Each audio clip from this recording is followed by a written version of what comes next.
السلام علیکم، میں ہوں شراز انصاری اور آپ دیکھ رہے ہیں بزنس اینڈ ریویو۔ اگر آپ اس چینل پہ نئے ہیں تو میری آپ سے ریکویسٹ ہے کہ پلیز اس چینل کو سبسکرائب کر دیجیے گا۔ اگر آپ کسی بھی بینک میں انویسٹمنٹ کرنے کا سوچ رہے ہیں تو فی الحال کے لیے رک جائیں، کیونکہ ابھی کسی بھی بینک میں اگر آپ انویسٹمنٹ کرتے ہیں تو وہ آپ کے لیے فائدہ مند نہیں ہوگا، کیونکہ آئی ایم ایف ڈیل میں تاخیر کی وجہ سے پاکستان کے جو بیرونی ادائیگیاں ہیں وہ نہیں ہو پا رہی ہیں، اور اس کی وجہ سے ڈیفالٹ کے جو خدشات ہیں وہ سر اٹھا رہے ہیں۔ موڈیز کے مطابق پاکستان اپنے کم زر مبادلہ کے ذخائر کی وجہ سے ڈیفالٹ کر سکتا ہے۔ بین الاقوامی جو کریڈٹ ریٹنگ ایجنسی موڈیز ہے، اس کے مطابق I M F bail out package کے بغیر پاکستان کے ڈیفالٹ ہونے کے خدشے بڑھ گئے ہیں، اور آئندہ ماہ یعنی جون کے مہینے کے بعد پاکستان کی بیرونی فائنینسنگ کی ضرورت پورا کرنے کی جو صلاحیت ہے وہ کمزور ہو جائے گی۔ موڈیز نے اس خدشے کا بھی اظہار کیا ہے کہ پاکستان اپنے کم زر مبادلہ کے ذخائر کی وجہ سے خدا نخواستہ ڈیفالٹ کر سکتا ہے۔ میں آپ کو بتاتا چلوں کہ زر مبادلہ کی کمی کی وجہ سے ہمارے ملک کے پاکستان کی جو بیرونی فائنینسنگ کی سہولت ہے، اس کے جو آئی ایم ایف کا جو اسٹاف لیول کا معاہدہ ہے اس پر بھی ابھی تک کوئی سائن نہیں ہوئے، اور اس کے اوپر کوئی رضامندی بھی ظاہر نہیں کی ہے آئی ایم ایف نے اب تک، جس کی وجہ سے آئی ایم ایف کی قسط کے علاوہ دوسرے ممالک اور عالمی مالیاتی اداروں کی فائنینسنگ بھی رکی ہوئی ہے۔ ماضی میں اسحاق ڈار صاحب بارہا ہمارے سینیٹ میں بھی بتا چکے ہیں اور پریس کانفرنسز میں بھی بتا چکے ہیں کہ اسٹاف لیول کا معاہدہ جلد ہو جائے گا، لیکن اب تک ایسا نہیں ہوا ہے۔ پاکستان نے جنوری کے مہینے سے لے کر اب تک آئی ایم ایف پروگرام کی بحالی کے لیے مختلف شرائط پوری کی ہیں، جن میں بجلی کے شعبے میں بھی سبسڈی کا خاتمہ ہو گیا ہے، بلوں میں سرچارج اضافی لیے جا رہے ہیں، اور اضافی ریونیو اکٹھا کرنے کے لیے جنرل سیلز ٹیکس کی جو شرح ہے وہ بھی 17 سے 18% کر دی ہے۔ لگژری گاڑیز جو گاڑیاں ہیں اس پر بھی 25% کر دی گئی ہے۔ اس کے ساتھ پیٹرول اور ڈیزل پہ جو لیوی ہے وہ بھی بڑھا دی گئی ہے۔ اس کے باوجود آئی ایم ایف پروگرام کی جو بحالی ہے وہ اب تک ممکن نہیں نظر آ رہی ہے۔ آئی ایم ایف کی شرائط پوری کرنے کے بعد بھی اس کی جانب سے معاہدہ نہ ہونے کی وجہ پر بات کرتے ہوئے میں آپ کو بتاتا چلوں کہ ہم یقین دہانیاں کرا چکے ہیں، لیکن پھر بھی ہمیں نہیں مل رہا ہے، اور جو ہمارے جاری کھاتے ہیں ان کا خسارہ پورا کرنے کے لیے دوست ممالک سے قرض اور امداد کی صورت میں ہم اسے پورا کرنے کی کوشش کر رہے ہیں۔ آئی ایم ایف کے تخمینے کے مطابق یہ خسارہ $6 ارب ہوگا، جسے سعودی عرب، یو اے ای اور چین سے قرضہ یا ان کے پرانے قرضے کو رول اوور کر کے پورا کیا جائے گا۔ یعنی کہ رول اوور مسئلہ مطلب یہ ہے کہ اسے آپ کچھ دن کے لیے روک دیتے ہو ان سے منت سماجت کر کے۔ آئی ایم ایف ان ممالک سے کمٹمنٹ بھی چاہتا ہے کہ وہ پاکستان کے اس خسارے کو پورا کریں گے تاکہ زر مبادلہ کے ذخائر میں اضافہ کیا جا سکے۔ بیرونی فائنینسنگ کی ضرورت ہماری پوری نہیں ہو رہی ہیں، اور ایک جانب $6 ارب کے جو ہمارے جاری کھاتے ہیں ان کا خسارہ ہے ہمیں، تو دوسری جانب متحدہ عرب امارات اور سعودی عرب نے $3 ارب کی یقین دہانی کرائی ہے۔ چین کے کمرشل بینکس بھی پاکستان کے جو پرانے قرضے ہیں انہیں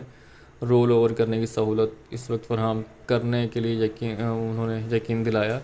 لیکن پھر بھی آئی ایم ایف نہیں مان رہا ہے۔ آئی ایم ایف پروگرام بحالی میں مزید تاخیر سے پاکستان کے لیے بیرونی ادائیگیوں میں مشکلات بڑھ رہی ہیں، اور خدا نخواستہ دیوالیہ ہونے کے امکانات مزید بڑھتے جا رہے ہیں۔ اس سلسلے میں بینک آف جو امریکہ ہے اس نے حال ہی میں اس خدشے کا اظہار کیا ہے کہ اگر پاکستان کی آئی ایم ایف سے ڈیل جلد نہ ہوئی تو اس کی وجہ سے پاکستان بیرونی ادائیگی روک سکتا ہے۔ تاہم بینک آف امریکہ نے اپنی رپورٹ میں یہ بھی کہا ہے کہ چین جیسا جو ملک ہے وہ پاکستان کا ایک قابل بھروسہ دوست ہے، اور اس کی وجہ سے چین ہو سکتا ہے پاکستان کو اس بحران میں نکالنے میں مدد فراہم کرے۔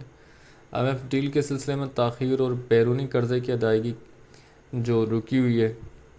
اس کو یہ لوگ کوشش کر رہے ہیں کہ پرانا قرضہ جو ہے وہ نیا قرضہ لے کر ادا کیا جائے، اور اگر نیا قرضہ نہیں ملتا تو پرانے قرضے کی ادائیگی بھی مشکل ہو جائے گی۔ اور جو ہمارا موجودہ آئی ایم ایف کا پروگرام ہے اسے جون میں مکمل ہونا تھا، اور امید ہے کہ یہ بحال ہو، پھر شاید پاکستان کا ایک مزید نئے پروگرام کی ہمیں ضرورت پڑے ہمارے ملک کو، لیکن ابھی تک تو پرانا معاہدہ جو ہے وہ مطلب کمپلیٹ نہیں ہو رہا ہے۔ اگر آئی ایم ایف سے ڈیل نہیں ہوتی ہے تو پھر بھی اس سال پاکستان کے ڈیفالٹ ہونے کے امکانات مطلب اتنے زیادہ نہیں ہیں، کم ہیں، کیونکہ پاکستان کو جو بین الاقوامی بانڈز مارکیٹ ہے اس میں اگلی جو ادائیگی کرنی ہے وہ اپریل 2024 میں کرنی ہے، جس کی ادائیگی نہ کرنے کی وجہ سے کوئی بھی ملک دیوالیہ ہو سکتا ہے۔ تو اگر ہم نے 2024 میں اپریل میں ادائیگی نہیں کی تو پھر ہم ڈیفالٹ یقیناً کر جائیں گے۔ تاہم انہوں نے میں آپ کو بتا دوں کہ دوسری بہت سی مشکلات بھی جو ہیں وہ بڑھ گئی ہیں. درآمدی کارگو کلیئرنس میں مشکلات ہیں اور مہنگائی میں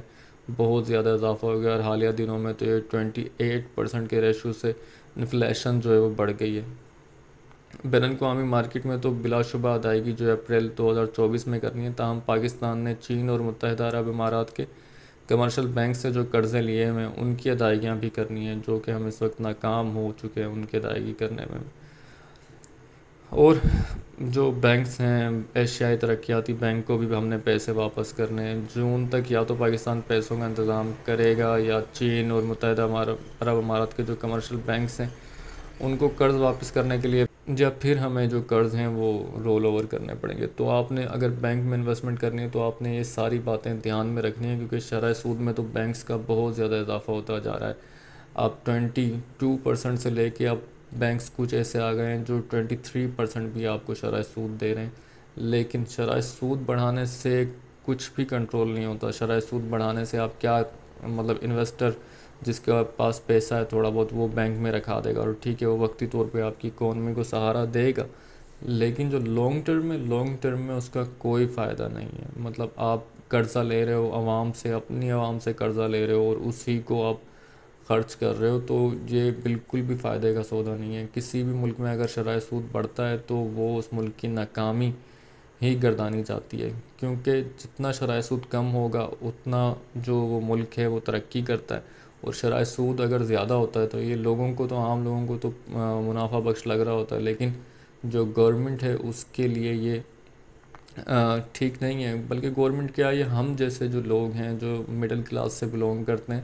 ان کے لیے بھی ٹھیک نہیں ہے. اگر میں اس بار بات کروں کہ مہنگائی جس طرح سے ہوئی ہے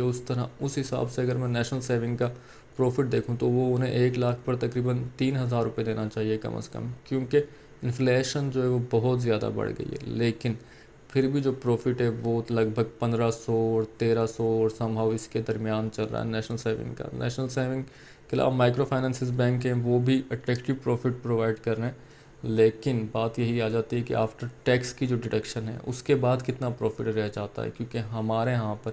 جو بھی انویسٹ کر رہا ہوتا ہے مائکرو فائنانسز بینک میں یا نیشنل سیونگ میں، ان کا مسئلہ یہ ہوتا ہے کہ وہ فائلرز نہیں ہوتے. کیونکہ ظاہر سی بات ہے کہ آپ 1,00,000 2,00,000 3,00,000 کی انویسٹمنٹ کرتے ہو اور کسی کو بھی نہیں پتہ ہوتا کہ میں نے فائلر کس طرح بننا ہے اور میں کیا کس پروسیس سے گزروں. لوگ اسے ایک جو ہے وہ گردانتے ہیں کہ یار یہ کہ کافی بوجھ ہے اور اگر ہم فائلر بن گئے تو اور بھی ہمیں ٹیکس دینے پڑیں گے.